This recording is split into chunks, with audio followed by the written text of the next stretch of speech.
que Deus diz sobre esses falsos profetas? Não mandei esses profetas, todavia eles foram correndo.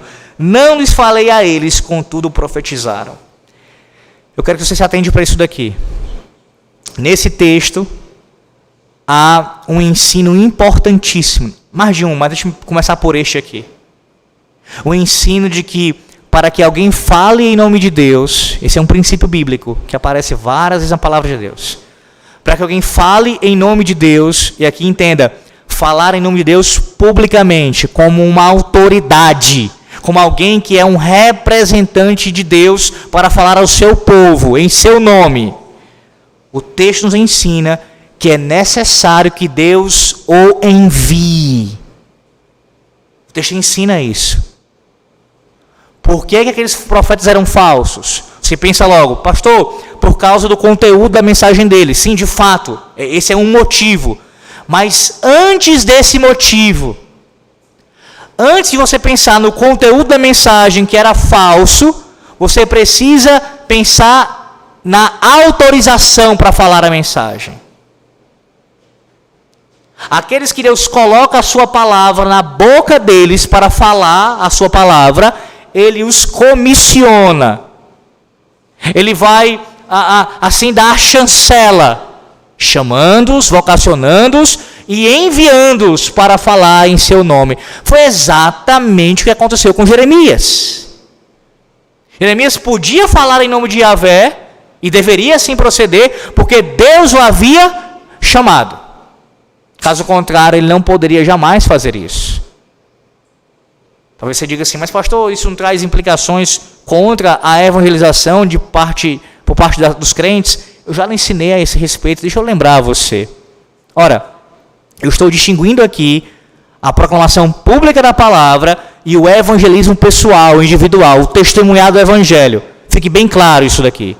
Em segundo lugar, quem disse que você, como um crente, que não é oficial da igreja, não foi chamado para falar de Cristo? É claro que foi. Só que há distinção quanto a isso.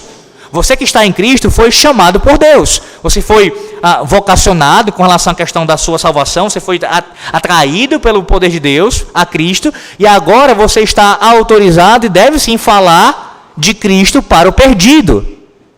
Todavia, isso é com relação ao aspecto individual. O testemunhar do evangelho, como eu falei.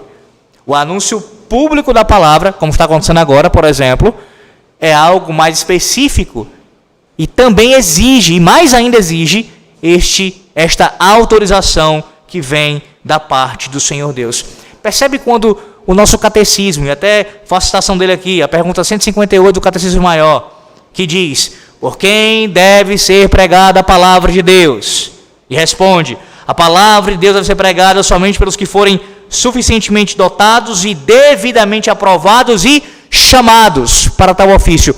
Quando nossos pais falam sobre isso, e nós, os pastores chatos dos nossos dias, batem nessa tecla com frequência, a gente não está fazendo isso da nossa cabeça. Não são vozes da nossa cabeça.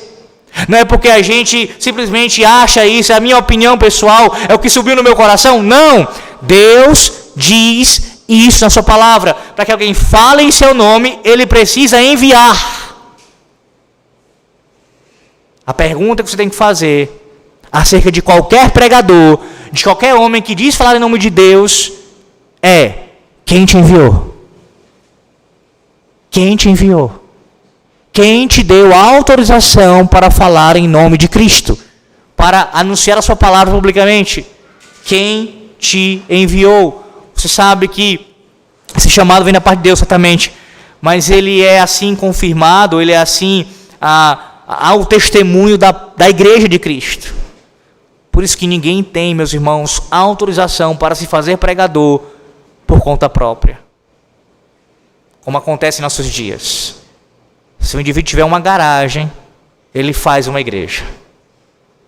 Menos que isso, na verdade, ele não precisa menos do que isso para poder fazer uma igreja local. E assim ele se constitui como uma autoridade eclesiástica sobre um grupo de pessoas. A pergunta é: quem te enviou? Quem te chamou e te enviou para anunciar a palavra de Deus? Isso também mostra para nós a importância de que no púlpito do Senhor Deus, no púlpito que pertence a Cristo, que Ele ordena os seus dispenseiros a tomar conta, a administrar, não se pode subir a este púlpito quem não foi enviado por Yahvé. Não se pode fazer isso. É impressionante como, em nossos dias, existe uma facilidade, uma abertura tão grande para, mesmo em púlpitos presbiterianos, qualquer um pregar. Qualquer um pregar. Ele não ainda foi para um seminário. Sim, tem vários casos assim. Não foi para um seminário, não foi para uma reunião de um presbitério, não foi avaliado, absolutamente nada. Não, pastor, mas ele é desenrolado, ele tem um bom conhecimento da Bíblia, ele sabe falar bem em público. Não interessa. A pergunta é: quem te enviou? Quem te autorizou a fazer isso? Aí você diz: não, pastor, o pastor dele, o conselho dele. Ora, o conselho não pode autorizar se isso não for de acordo com a palavra de Deus. O conselho não tem, nenhum presbitério tem a autoridade inerente, é como se fosse algo, como a igreja de Roma fala, se pronuncia, como se o que eles decidem é palavra final. É claro que não. A nossa autoridade é a palavra de Deus. Existe um processo, existe toda uma situação para poder isso acontecer, essa autorização ser assim dada. E não simplesmente porque o pastor disse: prega domingo no meu lugar e pronto. Porque eu quero. Porque eu vi alguma coisa em você. Não é assim, irmãos. Não é assim.